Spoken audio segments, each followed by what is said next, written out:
Hey, find yourself a coach. So I say you need three things. Who are you? And where are you going? What do you want?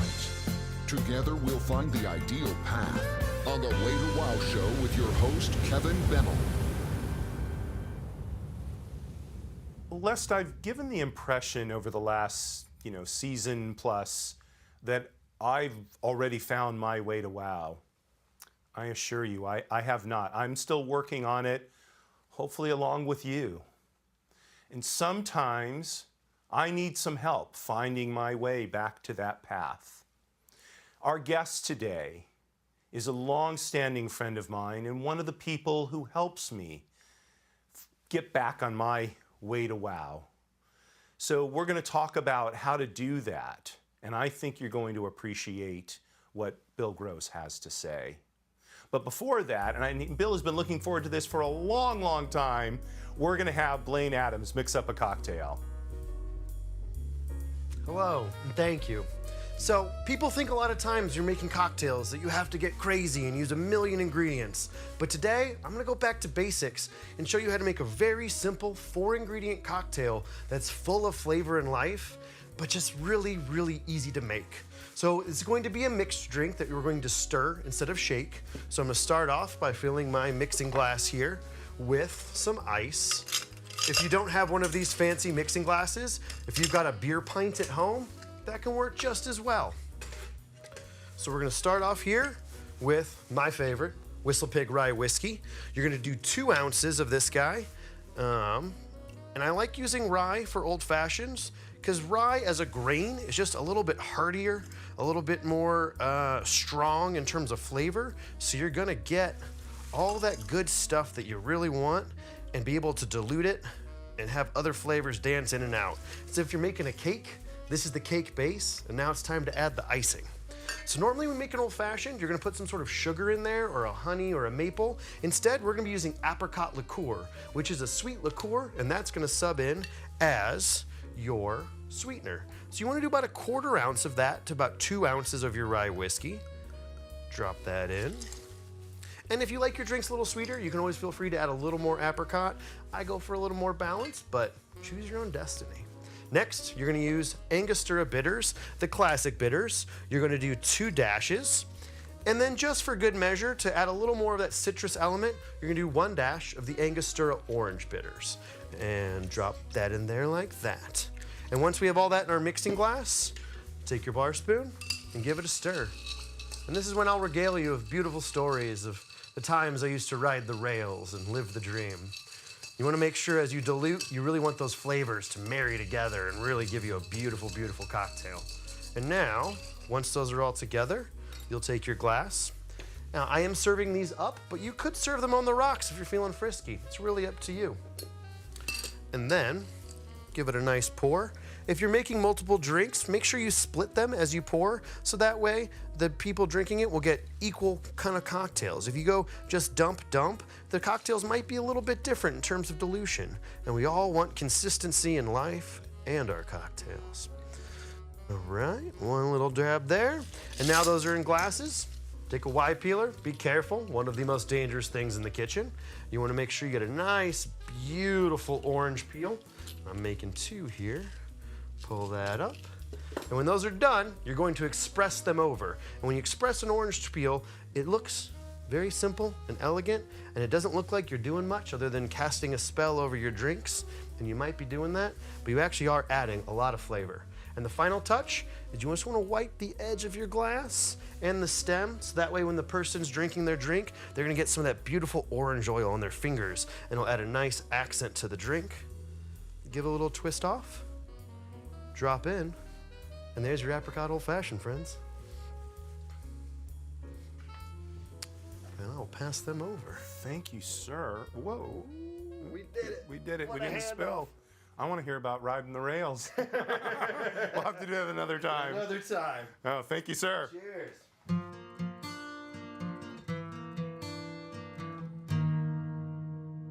So Blaine Adams made this for us. Thank you. This is an apricot old fashioned. Wow, my regular drink. Yeah, right? Try this. Drink them every day. Yeah. Very nice. Yep.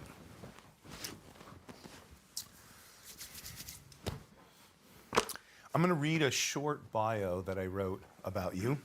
Okay? The idea is, since you're such a long-standing friend, is to try and embarrass you. So let's see if this works. Good luck. Okay. You know me well enough to know. I mean, it's probably a fruitless, but you have to give it the college try, right? Native Californian Bill Gross has been in the real estate business for over 3 decades, which means I must have met you just not too long after you got into the real estate business. Yeah, it started in 1986. I probably met you around 1990 or so. Yeah, I think so, yeah. He has worked in lending and sales, closing thousands of transactions. Thousands. As a broker associate at eXp Realty, he is one of the top producing agents in its network, closing 8 figures in sales. But that's actually not what I asked you here to talk about. So Bill's success has come from his ability to help people gain success in what is an extremely competitive business. He's coached thousands of agents, including several of the top brokers in the country. And I look to you as one of my coaches, Wow. as you know. Likewise. Yeah, Oh, very nice. Thank you. yeah. But you're not embarrassed. No. Because it's all true in the end. Well, that's not who I am as a person. Those are some of the things I've done, some of the accomplishments. Yeah. But it's not doesn't define me as a person. It's just some activities. So I want to jump right in. I mean, I talked about how competitive the real estate business is, but and we've talked about this many times. Every business today is competitive. Yes. Right. More so than ever. Every industry. That's the constant theme in every business I talk to. Being in real estate, I talk to attorneys, accountants, manufacturers, sales.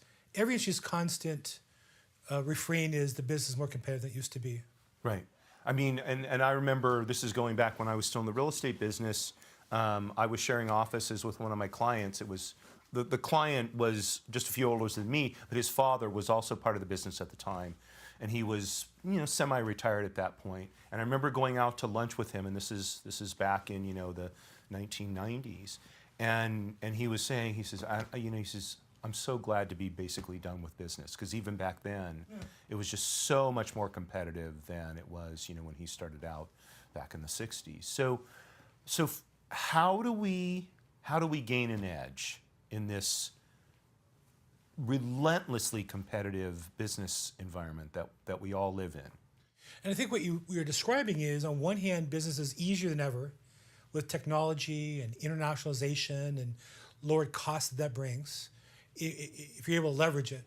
At the same time, things are more difficult. How can that be? And the answer is the competition is also using those tools to their advantage. So at the end of the day, I think the answer is there really is no competition. It's just you being the best you can be. And with all these opportunities, if you focus on what your purpose and your goal is, there's more resources than ever to leverage into those opportunities. When you focus on that, the business gets easier. When you focus on trying to make a sale, getting a check, it's very, very difficult, because now you're not serving a purpose, you're more trying to do transactions, and that's more challenging. So when you say you're in touch with your purpose, you're in touch with your, can you be more specific for us about that, if you will? What does that really mean? So it's easier for me to use the context of real estate. It's very easy to get caught up in a commission check. So if I'm selling your house, there's a problem that comes up. There are moments where I need to say to you something that will reduce the chance of me getting paid. Hey, let's cancel the deal. Let's not sell the house. This is a problem. It's not to your advantage. And as a real estate agent, the challenge is to overcome the urge to say, well, I want to tell them that, then I won't get paid, and do what's right for the customer. So my first coach was Zig Ziglar. He said that you can have anything you want in life if you help enough other people get what they want. And so when we focus on helping people, and I'll get paid on this deal, but I won't get paid on this one, but I'll get paid on the next one because of that one, but we're serving people, these resources then become tools that we can use on our purpose. But when we really focus on just a commission check, it is a very competitive business. It gets to be a grind. It also doesn't give us the joy and the pleasure of fulfilling our purpose. We're just getting paid. And there's a limit to how valuable that is at the end of the day.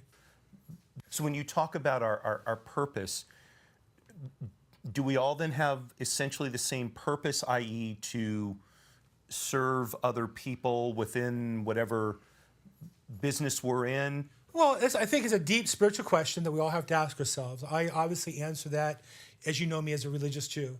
So I look at ultimately what's God's purpose for me. But I think for everybody, it's about, whatever it is you're going to do, be the best at that. Take joy in being the best at that and helping other people. And whatever's supposed to happen to you will happen at the highest level. There's a scene in the movie Gandhi where Gandhi's wife, and Gandhi has an argument with his wife. Imagine that. Makes me feel a little better. And it's her turn to rake and cover the latrine. And they argue. She doesn't want to do it. She says, wife. He says, you have to do it. She says, fine, I'll do it. And he says, no. You'll either rake and cover the latrine with love, or you won't do it at all. And the point I think he was making there was that everything we do, either we do it to be of service and do it with love, or we're not doing the right thing. And so I would say to you that when I find people who have amazing lives, they have financial success as defined as freedom from stress. They have family life. They have social life. They have other things in life that they value. Inevitably, they're focused on just doing what they do well and helping other people as much as they can. And they're not as focused on last year I did 10 million and next year I'm going to do 15 million. That's not to say we shouldn't have goals. That's just not the purpose. That's maybe a scorecard we keep. I'm a single parent. I have 3 children. I don't know how I'm going to feed my children next week, right? How do I keep myself focused on my purpose and not let, the desperation, and by the way, that's, to my mind, that's, if there is such a thing, justifiable desperation, right? Nobody wants to see their kids go hungry. So the difference between desperation is I have to do something and desperation that causes us to cut corners and do things we shouldn't do. So I think that and I've been in positions where I've lost everything and had to start over.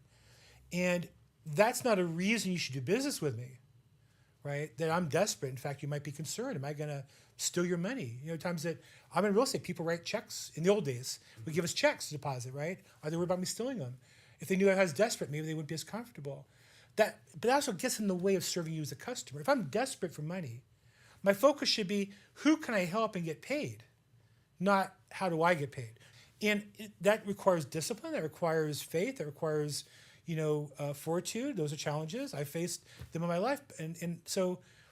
But I've also known people who were that poor and they didn't see themselves as being that poor. They just did the things they had to do. They called for help. They went to a church. They went to a pastor, a rabbi, a friend, or whatever, got the food they had to get, got themselves a little breathing room, and went back and found a job. And I often find that people are so desperate and they'll share with you the desperation, but by relieving that pain, they're not taking the actions to solve it, which at the end of the day probably means you got to get a job or start a business or find somebody who needs you to do something for them that you can get paid for. So I think that it's not about the desperation, it's how you channel that energy. Do you put it in a positive way or do you allow it to be overwhelming or negative way? I'll give you a perfect example, if I can. Yeah. I had a real estate agent who was not able to provide for his family and was leaving the business and taking a job as a warehouse person because he didn't have the money for his multiple listing service dues. I said to him, he said he couldn't afford it, it's too much money. It was like $300. I said, I'm just curious. Do you have cable TV? Yeah. How much is that monthly? About $140 a month. I said, really? So the last 3 months, I said, I don't have cable TV. But I said, you found money for that, but you didn't find money for the dues that pay for your business. So on one hand, he could tell you he was desperate, and you might go, oh, well, that's really sad. You have to go get a job. But he didn't take the actions. He didn't take the desperation and move it into action to do things he should have done to generate some business. So you've coached a lot of people, and I assume that example you just gave comes from somebody that you coached, right? Real. So for someone who's struggling, I would imagine you'd say find yourself a coach. So I say you need 3 things. You need to have a coach, or a mentor or a teacher or a rabbi or a pastor, or somebody who is in charge that you respect their authority. Second, you have to have a process or a system or a book or methodology that you know what you're supposed to do every day. You should never wonder, what am I supposed to do today? So in real estate, when you're self-employed, you need to have a schedule and be working that schedule. That comes from your system. The third thing I think we need is a community or a team or a group or a congregation, so that we have peers, we have peer pressure to push us forward. We have peers who need our help, so we're helping them, and then we've earned the right to ask for help when we need it. And I find that you have to have those three things together. Absent that, it's very difficult to be successful in business. But you know, I really want to drill down on this. So, where we find the mentor, that makes sense. Go find someone who's already had the kind of success that we're looking for, and talk to that person, or maybe, I guess, buy that person's book, read their book, right? So for the other two, right? Where do we find that system? Where do we find that community? Well, I find that successful coaches, leaders, pastors, rabbis have those other two. Right? They have a system they promote to you. You can pick anyone in any area of your life, and I find anybody who's a leader in that area will promote a particular system or methodology or process, and they'll have a group of people around them who achieve success or starting out or in process. And you have to sign up for all of it. You know, there's again, because I'm religious, I would go back as a study. Why did Joshua succeed Moses for the Jewish people? It says because he was the one who stayed after Moses gave lectures and put the chairs away, in essence. He put the rugs away, right? Well, what does that mean? Well, when you put the chairs away for the leader, you've earned the right to ask him questions and get extra time with him. And so I'd say when you find somebody who's that way, be at class early and help set up. Be at class afterwards and help clean up. Make sure he gets things thrown away or whatever. Make it easier for him to deliver to everybody. He'll find a way to, or she will find a way to encourage you and support you because they need you around. So I remember, this is, again, back when I was still in business, I think it was Felix Roy Hatton who said this. Someone asked him, you know, what is the key to success? And he said, make yourself indispensable. Yes, I would go with that. I would say that. To your customers, to your coach, to your mentor or pastor or whatever. If people say to me, well, I can't develop a relationship with, I often people come to me with spiritual questions, with this rabbi or this pastor. Well, if you're there at the class early and you're there afterwards, cleaning up afterwards, believe me, he'll find a way to keep you around. Nobody builds organizations is stupid. They built the organization because they did certain things over time and achieved a level of success. So I would say 100%, make yourself indispensable to customers or to your coach or your system, for sure. So you find someone you think would be the ideal coach, and for whatever reason, they're not receptive. What do you do? I don't hear that happening very often. I mean, I guess find another, but we're not talking about NBA coaches where they're paid professionally and will only take their own team. And even those guys, my guess is they have summer camps and they have, I mean, I've met them actually. I've met NBA coaches and they have summer camps. If you sign up your kid to the summer camp and you show up there to help out, you're his best friend that week. I mean, we're all that way. We all need help. One thing about really successful people that I've noticed when I meet them is how human they really are. You know, on stage they might be indispensable or untouchable, but in real life, they're human. They have their challenges too, and find the moments where they need help. And I guess I would reject the premise of your question. People who are successful are good at delegating tasks to people to help create a win-win situation. That's why they're leaders. So I don't think that really is, when people would say it to me, I just don't buy it. Okay. So in other words, because I could imagine somebody watching this is thinking to myself, I can't approach this successful person. It's too daunting. It's you know, I'll get rejected. Well, I think you might get rejected for what you asked for, but then you have to find something they're not going to reject you for, right? Meet them if you know they're going to a certain meeting. If you're there early, right? Like I used to go to court to meet certain people, attorneys or investors or homeowners. If I knew they'd be at court at 8:30, I was there at 7:45. And some people get there early. Well, there I am in a suit and a tie with a cup of coffee and time to talk to them. And if I'm not there at 7:45, I had the chance to talk to them. If I see them walking in the door, hey, so-and-so, I literally just had a lady call me, an attorney, who I met that way about a year and a half ago, and she's calling me with some business. Why? I just happened to be in court and saw her, and then when I called her a week later, hey, I saw you in court, I know you're busy, I'd love to take you to lunch, talk about how I can help you. She's now open to it because I already met her.